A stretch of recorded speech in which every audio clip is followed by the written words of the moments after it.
أعوذ بالله من الشيطان الرجيم بسم الله الرحمن الرحيم الذين يلمزون المطوعين من المؤمنين في الصدقات والذين لا يجدون إلا جهدهم فيسخرون منهم سخر الله منهم ولهم عذاب أليم استغفر لهم أو لا تستغفر لهم إن تستغفر لهم 70 مرة فلن يغفر الله لهم ذلك بأنهم كفروا بالله ورسوله والله لا يهدي القوم الفاسقين. نانی درس کے ان شاء اللہ العزیز سورۃ توبہ پارہ نمبر 10 رکوع نمبر 10 آیات نمبر 79 80 دو آیاتونه چې دی نو هغه به ویلی کېږي. مخکې مونږ ویلو چې د منافقانو باس پکې دی او دې کې اکثر چې نو هغه د غزوه تبوک چې نو هغه تر اخره پورې اکثر د هغې متعلق چې نو هغه واقع او خبرې دي پکې. اوس دې کې هم چې نو حضور علیه الصلاة والسلام یو پیره چې نو هغه چانده کوله مختلف موقعو باندې کړې ده، خو اکثر تفاسیر بعض چې نو د هغې دې طرف ته اشاره کړله چې دا غزوه چې نو هغه غزوه تبوک موقع وه. نو په دې موقع باندې نبی علیه الصلاة والسلام چې نو هغه د څنګه چې د نفیر حکم کړو د وتلو، نو داسې پکې رسول الله صلی الله علیه وسلم د چاندې حکم هم وکړلو. نو منافقان دی خپل نفاق او دی خپل دغه بد خصلت نه مجبور ول دی په هر وخت کې چې نو د هغې اظهار کړی نه. نو دوی دغه اظهار دې څه وکړلو چې حضور علیه الصلاة والسلام په خبره باندې مسلمانانو خو چې سول هغوی به قربانول.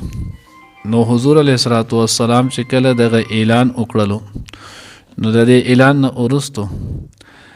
حضرت عبدالرحمن ابن عوف رضی الله تعالی عنه هغه رالو او 4 زره چې دی نو هغه درهم یې راوړل. نبی علیه الصلاة والسلام ته وفرمایل د الله رسول چې دی نو هغه زما سره دا ولو او دا 4 زره زما سره 8 زره درهم ول، نو 4 زره مې خپل اهل و عیال ته پاتې کړل او 4 زره ما راوړل. دغه شانتې حضرت عمر رضی الله تعالی عنه نور صحابه. نو اوس هغه وخت کې نو هغه به دغه یو درهم به د هغه به د 3 نیمې ماشې چې دی نو هغه 3 نیمې ماشې سپین زر چې نو یو درهم لوی پړنې راوړو. نو دې منافقانو وی وګورئ لکه اوس دې دا کوي چې ما ته خلک وایي چې پلان کې داسې سخي دی دومره ډېر مال چې دی نو هغه یې راوړو، لکه دوی په خپله کول نه او د بل په عمل باندې چې دی نو هغه به اعتراض ولو. نو وی دا دې داسې وایي. نو ځکه الله وی الذین یلمزون المطوعین، هغه کسان چې د هغوی په خوشحالۍ سره چې دی نو خیرات کوي د مؤمنانو نه فی الصدقات په صدقو کې،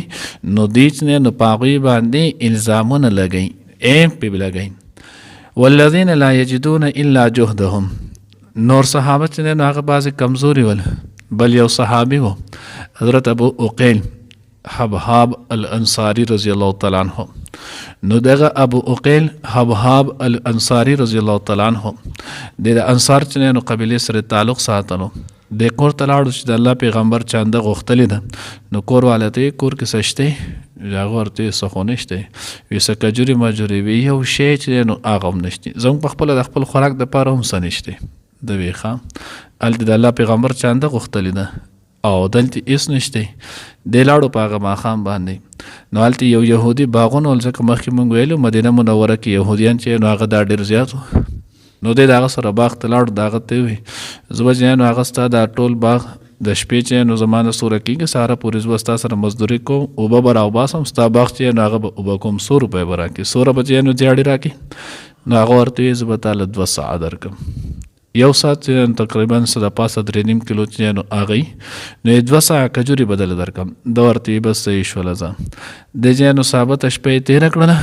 د هغه سره چې نو اوبه خورې وکړلو، سهار وله هغه 2 ساعت کجوري چې نو هغه ورکوي. چې 2 ساعت کجوري وله ورکوي، نو یو سا یې راوړلو خپل کور والې ورکو چې دا ستاسو د ګزران دپاره شو، دا تاسو خورئ. او دویم ساعت چې دی نو هغې راوړو حضور علیه الصلاة والسلام ته یې پیش کو، دغه قصه یې ورته وکړه د الله رسول سنول. نو ما چې نو هغه ثابته شپه بیګا په دې باندې اوبه خور کړی، دا چې نو هغه ما راوړل دا زمانه قبول کړي. حضور علیه الصلاة والسلام دا خو ستا دومره قیمتي چې نو هغه صدقه ده. د الله پیغمبر وی دا څومره مال چې راجمع شوی د دې ټول ډیري د پاسه چې نو هغه دا واچوي، دا دومره برکتي دی. نو چې کله هغه واچولو نو دی وس دته وګوره زه اوس د ابوقیل چې نو هغه دغه ته څه زوره ده یا ستا په یوه لپه ستا په یو سا کجوري به څه وشي خدای پاک چې نو هغه سره دومره لوی بادشاه دی نو ته اوس په دې کې دا کې خو دا مړه حقه کوي بل چې نو هغه شهید شي د هغو به یې نه بهیږي دوی چې د هغوی نه او زما خوله دا به دواړه یو ځای شي په دې باندې به چې نو الله پاک دوله فتح ورکړي نو الله وی دا منافقان دي د دوی کار څه نو هغه دا دی ټوکې کول مسخرې کول د خلکو په عمل کې عیب را وباسل دا د منافق سره چې نو هغه کام دی نو ځکه الله وی والذین لا یجدون الا جهدهم نو دا غوی نور اسم نو صرف د قضیه نو هغه مجاهده او د قیولو الله رب العزت خدایا ساتي چې دین باندې چا نن کړي او په دې کړي الله رب العزت چرته هم ګوره دا خلق خوار کړي نه دي دا یا ساتي لکه څنګه چې موږ د حضرت عبدالرحمن رضی الله تعالی عنہ متعلق وي نو عبدالرحمن ابن عوف رضی الله تعالی عنہ چې هغه کله دې وکړل الله پیغمبر ورته د زړه د خلاصه دعا وکړه ځکه 4,000 درهم د هغه وخت لوی شو نو چې کله دغه راوړلو نو حضور علیه الصلاۃ والسلام ورته دعا وکړه نو وی بیا چې نو هغه لیکلي دي تفاسیرو وی کله چې عبدالرحمن رضی الله تعالی عنہ وفات کېدلو نو داغه د وفات په وخت کې داغه 2 ښځې وي او داسې نور بچي دغه خو صرف دا چې کله د سړي اولاد وي نو بیا ښځې ته 8مه حصه میلاویږي او چې اولاد یې نه نو بیا ښځې ته چې نو هغه 4مه حصه میلاویږي نو په هغه وخت کې چې د هغه 2 ښځو کې او چې ښځې که 2 که 3 که 4 او که یوی خو دې ته به دقه 8مه به میلاویږي که دا 2 نو بیا به هم دغه 8مه حصو ته میلاویږي او دا به د دې دواړو په منځ کې تقسیمیږي که 3 نو په 3 به تقسیمیږي که 4 نو په 4 به بیا تقسیمیږي داسې نه چې بیا به سره جدای نو یوه بیبي ته چې نو هغه 1,60,000 درهم چې نو په میراث کې پاتې شولو چې کله هغه وفات کېدلو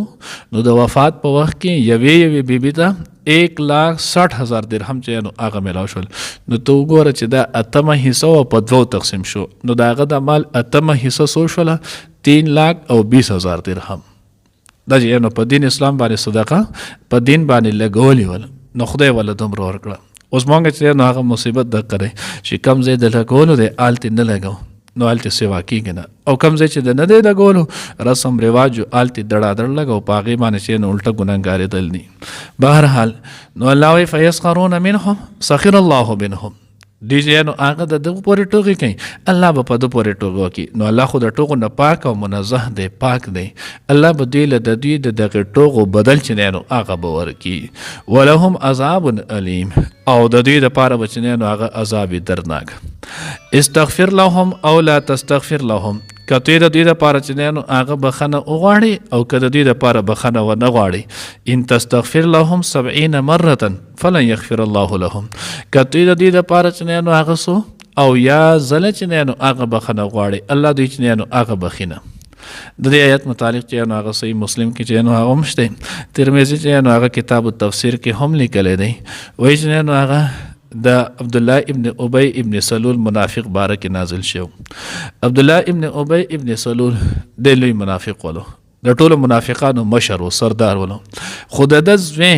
حضرت عبدالله رضی الله تعالی عنہ دا کلک چې نو هغه مسلمانو د حضور علیه الصلاۃ والسلام صحابي او په هغه وخت کې به د هغوی دغه شان چې نو د پلار نوم زوی نوم چې نکاح نوم چې نو وسیله دا به ښودل دا زمونږ خلک دی چې په محله کې هم یو نوم یو که بل کې ښودو چې بیا جنګ ته تیار شه دا غوی به دا ښودل دی به دا نه کولو نو کله چې نو د زوی عبدالله رضی الله تعالی عنہ ډېر لوی چې نو کلک مسلمان ولو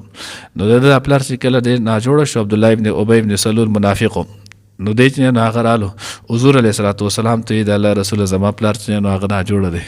ما ته هم پته ده چې دی لوی منافق دی دا چې نو حرامیتوبونه یې کړي دي دا کارونه یې کړي دي خو زه تاسو ته چې نو هغه خواست کوم که تاسو د خپله چوغه د هغه له راکئ او مونږ ولا دا ورکو دا چې نو هغه کفن شنو ډیره بخي حضور علیه الصلاۃ والسلام په وخت کې 2 کرتې 2 کمیسونه هغه کم چې لاندې د نبی علیه الصلاۃ والسلام بدن مبارک سره لګېدلو هغه راواغستو داغه د تالیف قلب د پاره داغه د زړه د خوشالول د پاره ودا ویس عبدالله او خپل پلار لبي کفن ورکړه بیا ورته د الله رسول ګوره تاسو به زما د پلار جنازې له خامخا راځي جنازه بچی نو هغه به تاسو کوی ولی ال د خود بیا صحابي وو کې دې شي دا غي چې د الله رب العزت چې نو هغه د حضور د جنازې د برکت د حضور د کمیس د برکت الله پاک وبخي پلار و بیا په هم خفه کېدل او رشته ورسره وه. نو چې کله داسې وکړو نبي علیه صلات وسلام یې بالکل صحیح ده زه به درشم. حضرت عمر فاروق رضی الله تعالی عنه چې کله هغه رخصت شو نو هغه ورته د الله رسوله تاسو په عبدالله ابن ابی ابن سلول باندې جنازه کوئ، تاسو به د هغه دپاره دعا غواړئ د چې په دې موقع کې دا حرامېتوب کړی د چې په دې موقع کې دا حرامېتوب کړی د چې په دې موقع کې دا حرامېتوب کړی دا چې څومره کارونه ول جدای زړه حضور علیه السلام ورته پرېږده عمره پرېږده هغه به په مخه عمر رضی الله تعالی عنه له کار ولغلو هغې تاسو دله ولې کوئ جره په مخه لګاو. نو په آخره کې ورته بیا د الله پیغمبر عمر ته په ما مسلط شوی تو په ما باندې چې نو هغه سم مسلط چې تو ماته دي سوی جو عمر رضی الله تعالی عنه بیا خاموش ولو. بهرحال د هغه د تالیف قلب دپاره حضور علیه صلات وسلام چې نو هغه لاړو نو چې کله لاړو او جنازه یې وله وکړه نو بیا د هغې نه وروسته الله پاک چې نو دغه آیت او بیا الله پاک ورته ومي استغفر لهم او لا تستغفر لهم که توی د دپاره بخنه غواړي او که بخنه نه غواړي او کتواله او یا زله هم بخنه وغواړي لا یغفر الله لهم الله هرگز دا منافقان چې نو هغه نه بخي. حضور علیه الصلوۃ والسلام که چرته الله د او یا زلو نه سیوا هم چې نو هغه بخلی نو ما به د ده لپاره د دې نه سیوا هم چې نو هغه بخانې سوال کړو خو چې خدای بخلی وي خو هلته الله پاک وي د منافق سړی بخنه چې نو هغه نشته. نو دا د هغوی په باره کې چې نو هغه د آیات نازل شو ذلک بانهم کفروا بالله ورسوله دا ولې چې نو هغه د ده لپاره الله یې بخنه نه کوي نو ځکه دوی چې نو هغه د الله او د الله د رسول سره کفر کړو د هغه نه انکار کړو نو په ظاهره باندې خو به دوی وي خو په زړه سره چې نو هغه به د الله او د الله د رسول نه انکار کوو. والله لا يهدي القوم الفاسقين الله رب العزت چې نو هغه فاسق قوم ته نافرمانه قوم ته الله پاک چې نو هغه هدایت نه کوي. الله دې موږ د دغې نافرمانۍ نه محفوظ او مانون کړي. الذين اغه کسان یعنی منافقان اغه کسان دی یلمزون چې اغه عیب لګي الزام لګي المتطوعين په خوشالۍ سره خیرات کون کې من المؤمنین د مؤمنانو باندې فی الصدقات په صدقو کې والذین لا یجدون او کسان مؤمنان پاغوی باندې لا یجدون چې نه مومي هغوی الا جهدهم مگر سوا د خپل مهنت او مزدورۍ نه فیسخرون منهم نو دې ټوغې کوي هغوی پورې سخر الله منهم ټوغې به وکړي الله پاک په دوی پورې یا سخر الله منهم بدله به ورکړي الله پاک د ټوغو دوی لره ولهم او د دې دپاره عذاب دی علیم درناک. استغفر لهم کتو بخنه اغواړي د دې دپاره او لا تستغفر لهم یا بخنه ونه غواړي د دې دپاره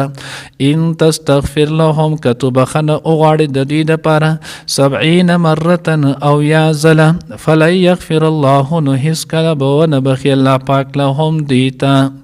دوی به هیڅ کله بخنه ونه کي. ذلک بانهم دا ځکه چې دوی کفروا انکار کړو بالله د الله نه ورسوله او د هغه د رسول نه والله الله پاک لا یهدي القوم الفاسقین هدایت نه کوي قوم نافرمانه ته.